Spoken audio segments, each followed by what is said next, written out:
Welcome back to another episode of the Electric Election Road Trip. I'm your host, Benji Backer. We are here in Ann Arbor, Michigan, at the University of Michigan with two incredible scientists and engineers from the School of Nuclear Engineering, Todd Allen and Kelsy Green. Todd and Kelsy, can you each tell us who you are, what we're doing here, and what's being worked on a broad sense, and then let's dive in. Sure. So I'm the chair of this department. It's called Nuclear Engineering and Radiological Sciences. I've been here almost 2 years. My background is I've spent time as an academic. I've been a senior executive at the Idaho National Laboratory. I've worked at the research labs as a scientist, and I started out my career as a nuclear submarine officer. It's amazing. Kelsy? So I'm a third-year PhD student here. I'm actually one of Todd Allen's students, and I do materials research for structural components in advanced nuclear reactors. Awesome. So just to dive in right away, we're traveling the country right now for 50 days showcasing solutions to climate change. And what we believe is that if you want to take climate change seriously, nuclear has to be a part of the equation. Do you guys agree with that? And if so, why? Yeah, so I agree, and some statistics people might not know. Right now, without changing anything, nuclear is 20% of the U.S. electricity, and that's over half of the zero carbon electricity. And that's huge, right? And the second thing that I think is relevant is the first generation of nuclear that I just talked about, there was a single product, very large electricity production facilities, and you've got a large group of privately funded sort of entrepreneurial companies in the US now that are looking at different types of big reactors, very small reactors outside of electricity. So within the past 10 years, nuclear has gone from what looked very much like a government laboratory driven process to something that looks very privately driven and creative and entrepreneurial. And so I think the combination of that creativity with a need for zero carbon energy sources broadly is driving a lot of people back into the conversation about nuclear.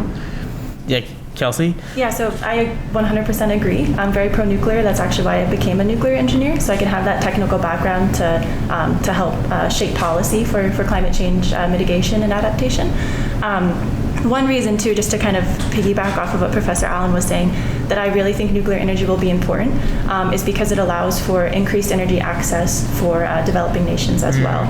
So you can industrialize and modernize your economies and your healthcare and education and so forth with clean energy, and I think that's really, really important as well. So on that note, Kelsy, I mean, you're probably either in the millennial or Gen Z. There's so many millennial generation. So I'm a Gen Zer, you're a millennial. A lot of people in our generations want to see action on climate, but don't know a lot about nuclear energy.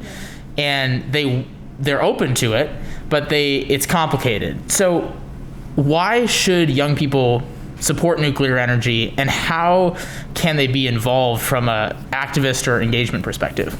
Yeah. Well, I think they should support all low-carbon technologies. Yeah. So I'm not, only pro-nuclear. Right. I'm definitely pro-renewable and carbon sequestration and so forth. So I think if you believe in mitigating and adapting to climate change, then you should believe in all of those kinds of technologies. So I guess that would be my reason for that. And how to be involved, I think right now everyone could definitely help keep the existing nuclear power plants in America open. There's a lot of young people who work on doing that a lot with the American Nuclear Society. I don't know if there's any other organizations you can think of right now, Professor Allen, but a lot of young people are involved in that fight to keep those existing power plants open. And I think that's really important, because if you don't keep those power plants open, we might not be able to get to the point where the advanced reactors that we were talking about can have an option to be deployed. So I think that's one way. And to that point, Todd, nuclear has been something that we talked about earlier. It's had a lot of ups and downs over the years.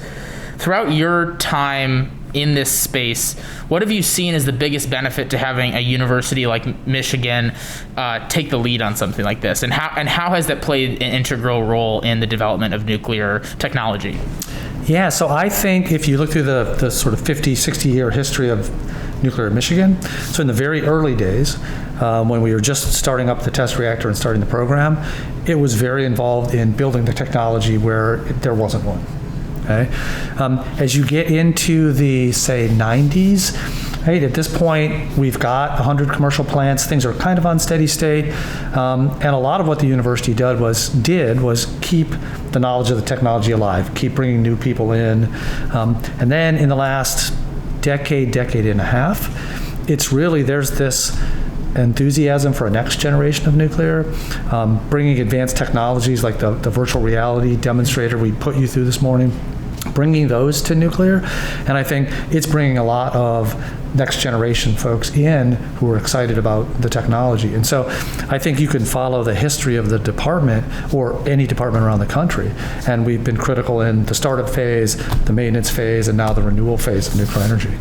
Yeah, it's incredible. And I think, when we've been traveling across the country, we've seen that these kind of public-private partnerships where it's either research institutions working with the government or with businesses, or businesses working with the government, or vice versa, tend to be the most successful projects because you're allowing local communities to be a part of the result, but you're also engaging that national impact, which is obviously needed on a scope like uplifting people out of poverty with energy or lowering carbon emissions with energy.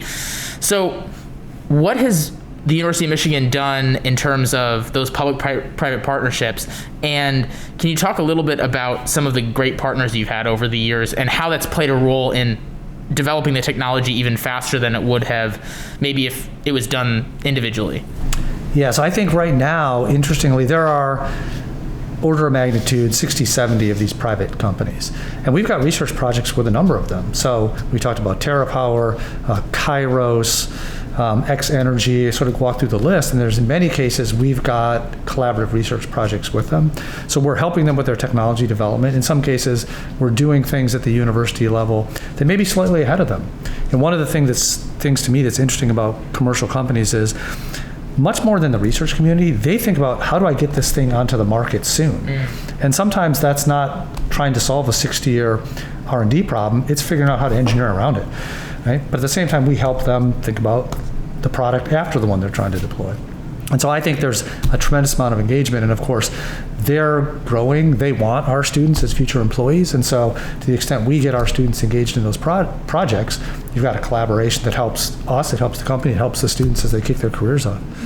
In addition to that, we work a lot with national laboratories too, who also work very closely with these startup companies. So I had a chance to work at Oak Ridge National Laboratory for 2 summers, and I had a lot of exposure to people who worked at startup reactor companies, as well as all the great research at the labs. So we have a really great partnership with them too. That's incredible. I think we're going to visit Oak Ridge in a couple awesome. like a week or two. So that'll be. Go to MDF, the manufacturing demonstration facility. Okay. It's awesome. MDF. Mm-hmm. Yeah, they are 3D printing a reactor now. It is like the state of the art in the world. It's really cool.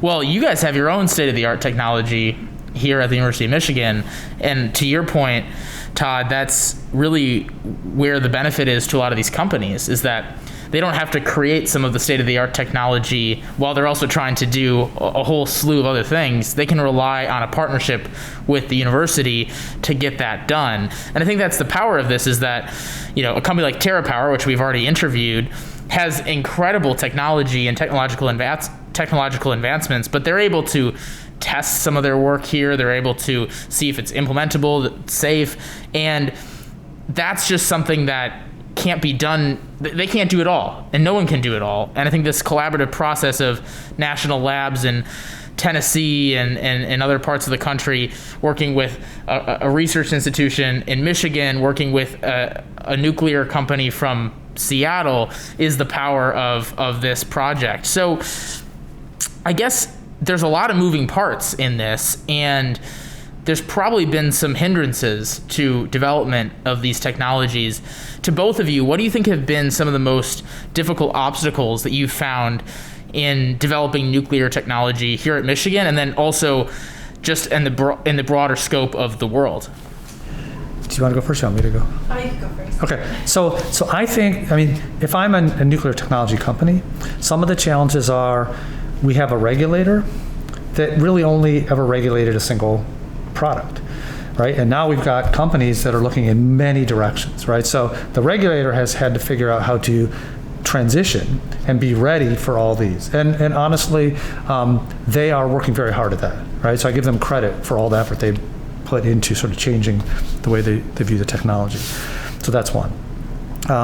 I think that the entire nuclear enterprise grew up out of government programs, right? The first commercial reactors came out of the Navy submarine programs. And so commercial entrepreneurial nuclear was never a thing, right? So there's a lot of learning about how to do that, how to convince companies that finance things that there's a real possibility here, right?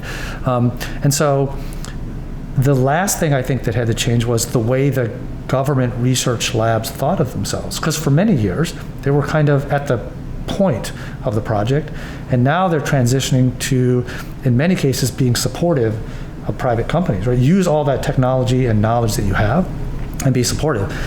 And then I think the last part is in policy and advocacy. There never were a lot of NGOs and think tanks that were trying to figure out how to keep nuclear in the mix, and those have grown up in the last decade or so, right? I happen to work with Third Way, but ClearPath is another one, Breakthrough Institute. There's a bunch that just became visible sort of over the last decade. So all these things have had to come together and figure out how to create an ecosystem to help move advanced nuclear forward, and hopefully create an environment that folks like Kelsy can then sort of flourish in. Yeah.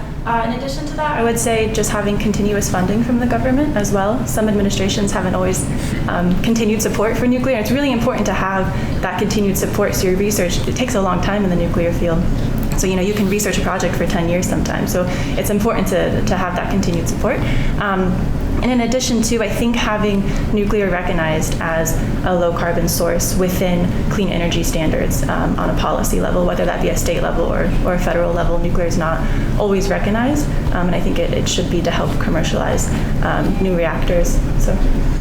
Yeah, and I'm glad you brought up some of the organizations that are starting to work on this, because ClearPath, Breakthrough are helping kind of move the needle on the policy level in DC.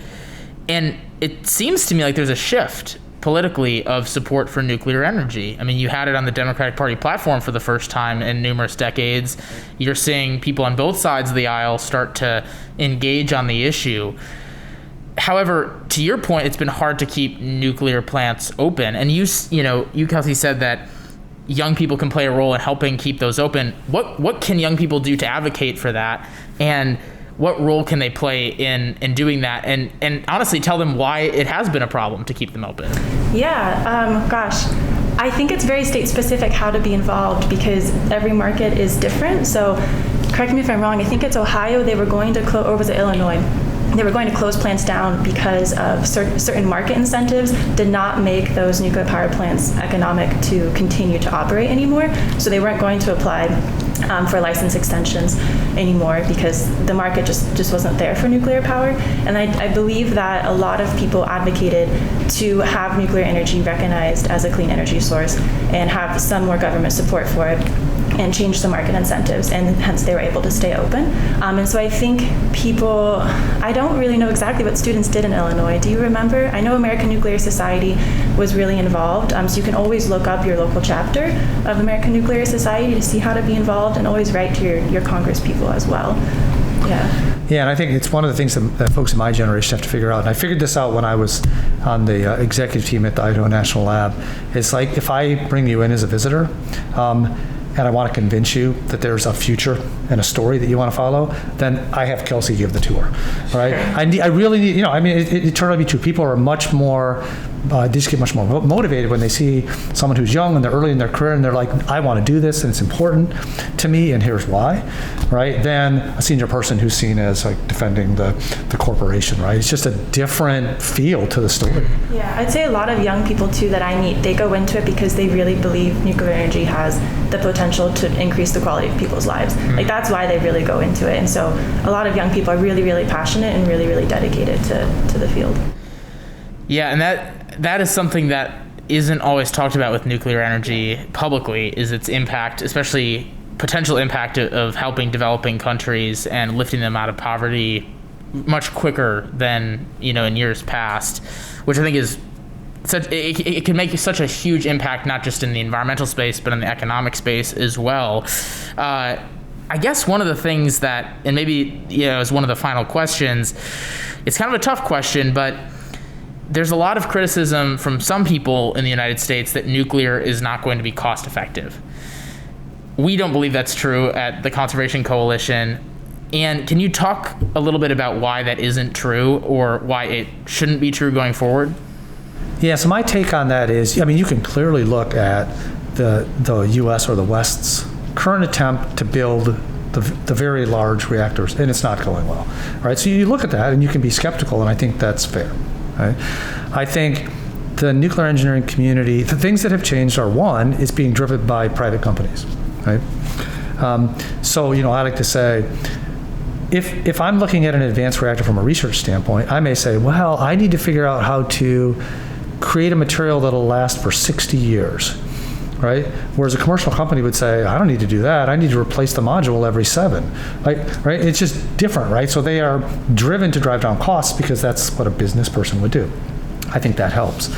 I think the fact that you have many different products that allows you into different markets potentially, and you need people making the products, driving the costs down, and some of the hopes with the smaller reactors is you're selling more of them into more markets, and therefore you should be able to do, like every other technology, drive costs down as you improve your manufacturing processes and build more of them. Got it. Yeah, I think people also forget that when we first started to make nuclear reactors in America, they were actually very cost effective. And then starting in the 80s and 90s, they got really cost prohibitive. And you see that right now with the building of the AP1000s in the South. It is over budget, and it's taking a really long time. So like Professor Allen said, I don't blame people for saying, it is too costly. But there are countries right now, like South Korea, for instance, that build large light water reactors, and they do it very cost efficiently. So we can also learn from lessons of other countries and try to apply that to not only new reactors, but if we also want to develop LWRs in developing countries, there are lessons to be learned to keep the cost down. Yeah, the other thing I'd add is I go back to when I was a kid, and if you asked anyone about solar or wind, they'd be like, it'll never happen, it's too expensive, right? But through advances in technology and developing markets and commercial competition, we drove the prices down like crazy, and I don't think that nuclear is any different, right? And so it's just, I think it's a question, are you serious? And will you do the things to bring the cost down? And I don't think there's anything magic about nuclear that makes it expensive.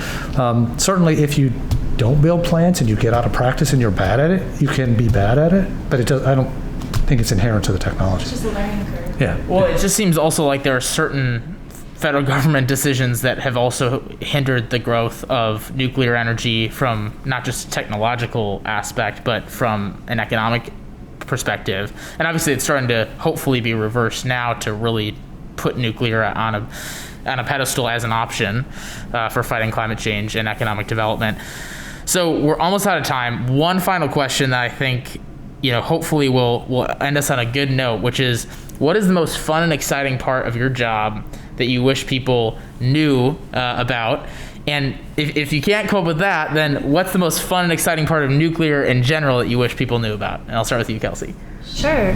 Well, I think just being able to research nuclear materials sounds really awesome, and it is really awesome. So in general, I feel very, very lucky to have a job that I love so much and to be able to work in a lab, especially at the University of Michigan. It's great. And something people should be excited about. I think nuclear also has a lot of non-power uses, like hydrogen production, for instance, that I think in the future will allow for flexible and innovative operations of nuclear power. So. And I would say the most exciting part about my job is to be able to create an environment where people like Kelsy can give you the enthusiastic answer she just gave. Well, you've done that, Todd, and that is amazing. And I won't make you answer to this, but our organization has decided that nuclear whales are the future, and that you need to put nuclear reactors on whales, and that's going to power the clean energy future. So you don't have to make a comment on that, but that research program. It's the next research program for you, Kelsy. Well, I really appreciate the chance to sit down with you, and touring this morning was amazing, from the virtual reality to the nuts and bolts of kind of how you're working with TerraPower and some of the national labs. This is going to be part of the future equation of fighting climate change and lifting people out of poverty, and you're at the forefront forefront of it. So I really want to thank you for your work, and hopefully you've got an entire career of this incredible technology ahead of you. But we're here in Ann Arbor, Michigan, and we cannot wait to see more nuclear facilities over the course of the rest of this trip. I want to thank the viewers for joining another episode of the Electric Election Road Trip. Again, I'm your host, Benji Backer, president and founder of the Conservation Coalition, and we will see you on the next episode.